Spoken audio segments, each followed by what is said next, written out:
Welcome to Thinking Deeper by 6-7. Today we're staring down a huge philosophical divide. On one side, you've got the modern, the secular, maybe even the atheistic view of resilience. Right, the pull yourself up by your bootstraps idea. Exactly. You grit your teeth, you power through the pain. It is all on you. But on the other side, you have the source material we're looking at today, and it argues the complete opposite. It claims that real strength, the kind that survives the worst things imaginable, doesn't come from control. It comes from surrender. Yes. From connecting to a higher power. It's the ultimate paradox, really. We're looking at a text from the Black and White Bible channel, and it's called Jesus Explained the Secret to Being Resilient and Strong in Life.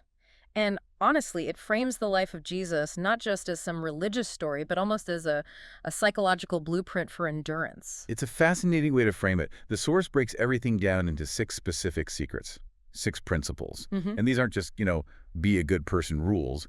They're presented as actual survival mechanisms. Like a toolkit. Right. If you try to do it all yourself, the self-reliance path, you just burn out. But if you follow this blueprint, you endure. Exactly. Yeah. The source suggests that human willpower is like a finite battery. I mean, eventually it just dies. Right. The whole argument here is that you need to plug into an infinite power force if you actually want to make it through, well, through the wilderness or the storm or the cross. Okay, before we unpack these 6 secrets, and trust me, some of them are really counterintuitive, I just have a quick favor to ask. If you like my channel, please subscribe and press the like button. It really helps us keep these deep dives coming. So let's get into it. Where does the source suggest we even begin? It starts in the wilderness. The first secret is trust in God at all times. But we have to set the scene because this is not a walk in the park. Jesus has been fasting for 40 days. Right. So from a purely physiological standpoint, he's starving. His body is screaming for resources. He's at his absolute weakest. And that is exactly when the test arrives. And the temptation, honestly, it seems pretty logical. The devil says, if you are the Son of God, tell these stones to become bread. Look, if I'm starving and I have superpowers, I'm making a sandwich. So why is this a test of resilience? Because it's all about the hierarchy of needs. The source argues the temptation here is to prioritize the physical, the immediate hunger, the material world over the spiritual. It's the secular argument. Fix the body first. Exactly. But the response Jesus gives just flips that whole hierarchy on its head. Man shall not live on bread alone, but on every word that comes from the mouth of God. So he's saying that spiritual sustenance is actually more real than the bread. Precisely. The source is arguing that resilience collapses when we try to solve that spiritual emptiness with, material quick fixes. Whether it's bread or money or just distractions. All of it.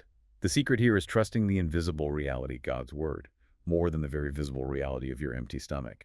That is a hard sell for the modern mind, though. We trust what we can see and touch. We do. And the source actually doubles down on this with the second temptation in the wilderness. Ah, right, the jumping off the temple moment. The throw yourself down and let the angels catch you part. Think about the psychology of that. It's a demand for proof. If you're really there, God, then catch me. Yes, it's testing the security system. But the source points out that Jesus refused to do it because real trust doesn't need a safety demonstration. He didn't have to force God's hand to feel secure.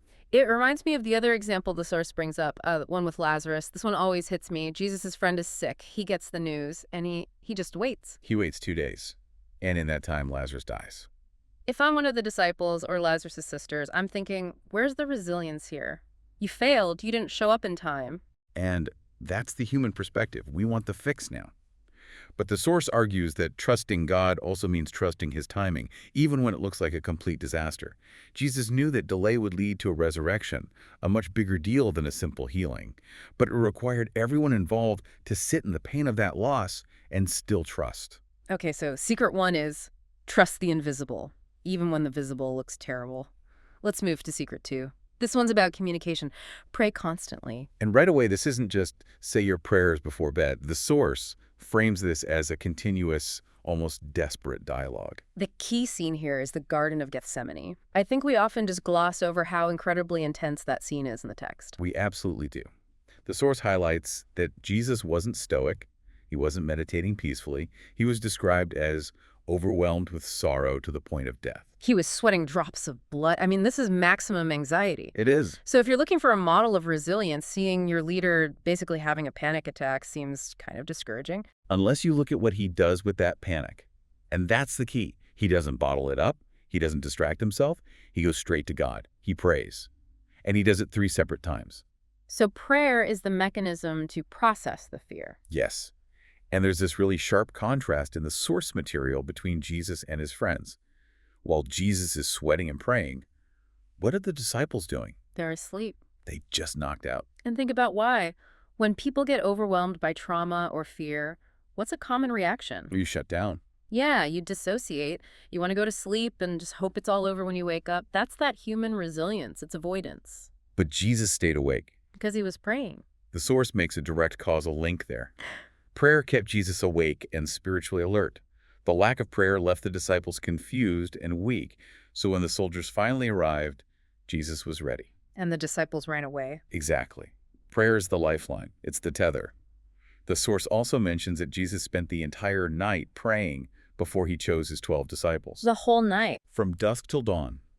It shows that for the biggest decisions, resilience isn't about being smart enough to figure it out on your own. It's about outsourcing the wisdom. It's admitting, I don't know the answer, so I'm going to ask the one who does. It's the total opposite of the ego-driven leader. Okay, so we have trust and we have prayer. Secret 3 is where the logic gets really twisted for me in a good way. The third secret is serving others. Ah, yes, the great paradox of the gospel. Right. Because if I'm in a crisis, I lost my job, I'm sick, whatever, my first instinct is self-preservation. I need to conserve my energy. I need to take care of me. That is the logical evolutionary response. You circle the wagons. But the source argues that that's actually a trap. A trap. How? When you focus entirely on your own suffering, you just create this feedback loop of misery. You ruminate, you spiral down. So how does serving someone else help? The text claims that attending to others' needs renews us. Yeah. It breaks the loop. It forces you to look outside of your own head and connect with someone else's humanity. The example here is the Last Supper. Jesus knows he's about to be betrayed and murdered. And what does he do? He gets a towel and a basin of water. He starts washing their feet. In that culture, that is the job of the lowest slave. It's a complete upending of the social hierarchy. Peter's actually offended by it. Right. You will never wash my feet. Peter is thinking in terms of power dynamics. You're the Messiah, you don't scrub toes. But Jesus is operating on a love dynamic.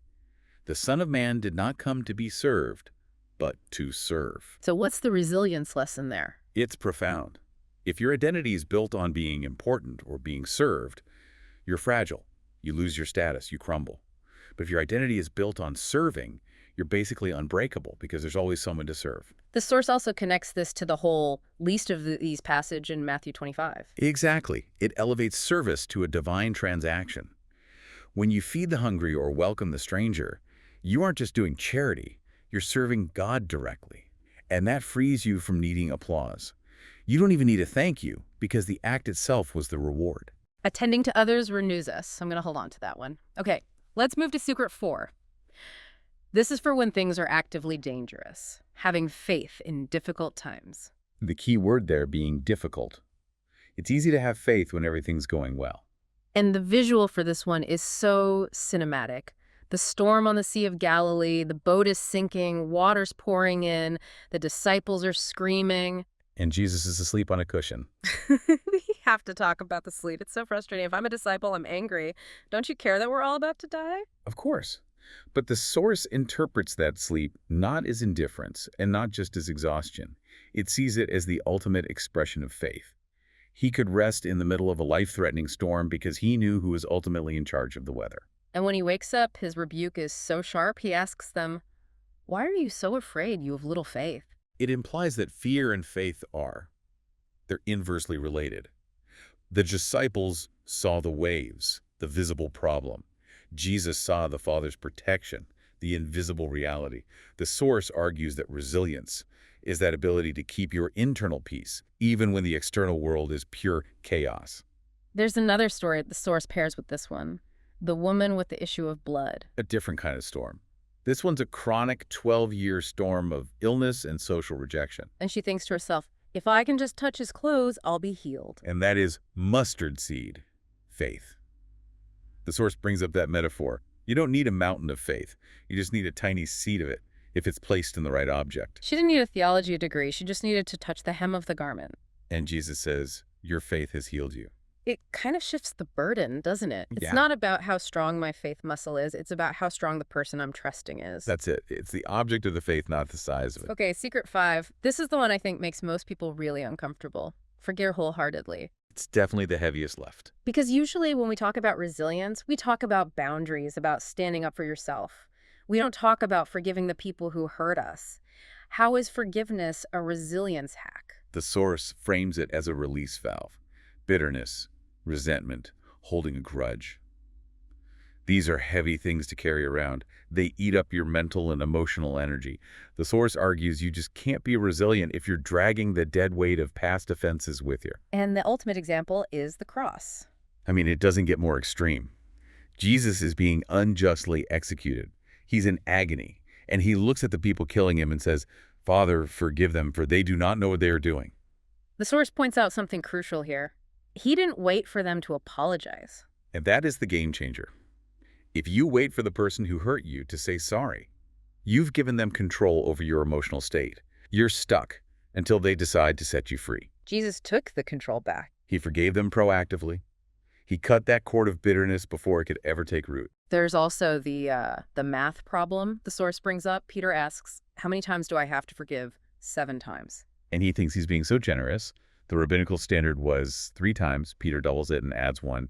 He's expecting a gold star. And Jesus says, 70 times 7, which basically means stop counting. It's not a transaction, it's a lifestyle. The source also references Joseph from the Old Testament. His brothers sold him into slavery talk about trauma. Years later, he holds their lives in his hands, and instead of revenge, he reframes the whole narrative. you intended to harm me, but God intended it for good. That requires a massive perspective shift, to see your trauma not just as random cruelty, but as part of a larger divine plan. And that goes right back to the God view versus the atheist view you mentioned at the start. It does. If there is no God, then Joseph's suffering was just random, meaningless cruelty. But if there is a God, then Joseph can find meaning in it. And meaning breeds resilience. Which leads us perfectly into the final secret. Secret 6, radical acceptance. Or, as the source puts it, accepting God's will. This brings us right back to Gethsemane, but deeper into that prayer. We talked about the struggle, now we talk about the resolution. Yet, not as I will, but as you will. That one little word, yet. It's the pivot. It is the moment of surrender. The source is careful to distinguish this from just giving up. Giving up is hopelessness. This kind of acceptance is trust. It's acknowledging that your human desire to avoid the pain is valid, but you're subordinating it to a higher plan. The source brings in Job here. The Lord gave, and the Lord has taken away. Job lost everything, his wealth, his health, his children, and he still refused to curse God. The source uses this to argue that true resilience is accepting God's sovereignty, even when it makes zero sense to our limited perspective. There's a connection to Peter walking on the water here, too. Yes. Yeah. When did Peter start to sink? When he looked at the wind. At his circumstances. Exactly. And when did he walk on water? When he accepted the invitation and kept his eyes on Jesus. The source argues that acceptance is really about focus. If you focus on the problem, you sink. If you focus on the solution, God's will, you can do the impossible. The source also touches on waiting as a form of this acceptance. Right, from Psalm 27, wait for the Lord. In our world, waiting is seen as a waste of time. It's the buffering wheel on a video. We hate it. But the source reframes waiting as an active state. It's not doing nothing. It's actively holding your ground and trusting that the story isn't over yet. So let's look at this whole toolkit, because it really is a toolkit for the mind and the spirit. 1, trust the invisible over the visible. 2, pray constantly to stay awake. 3, serve others to get out of your own head. 4, have faith that lets you sleep in the storm. 5, forgive to cut the weight of bitterness. And 6, accept the will of God over your own. It's a comprehensive system. And notice, not a single one of those secrets relies on you being tough. That's the thing that sticks with me. If I go to the self-help section of a bookstore, every single book is about how to make myself stronger, sharpen my mind, harder, better, faster, stronger. The whole David Goggins approach. And look, there's value in discipline, of course. Yeah. But the source we analyze today argues that that whole approach has a ceiling. You are finite. And this approach, This approach is about displacement. You displace your panic with prayer. You displace your ego with service. You displace your desire for control with acceptance. It shifts the burden of carrying the world off of your shoulders, which were never meant to carry it, and places it on the divine. It suggests that the person who's kneeling is actually stronger than the person who is standing tall. Because the person kneeling is plugged into the power source. That's the secret. So here's the question I want to leave you with today. We spend so much energy trying to control our lives, trying to fix every problem the second it pops up. But if this source is right, and true resilience really comes from surrender, what's the one thing in your life right now that you need to stop trying to fix and maybe start trusting God with? Sometimes the bravest thing you can do is just let go of the steering wheel. That's it for today. Thanks for going deep with us. Always a pleasure. We'll see you next time on Thinking Deeper by 6-7.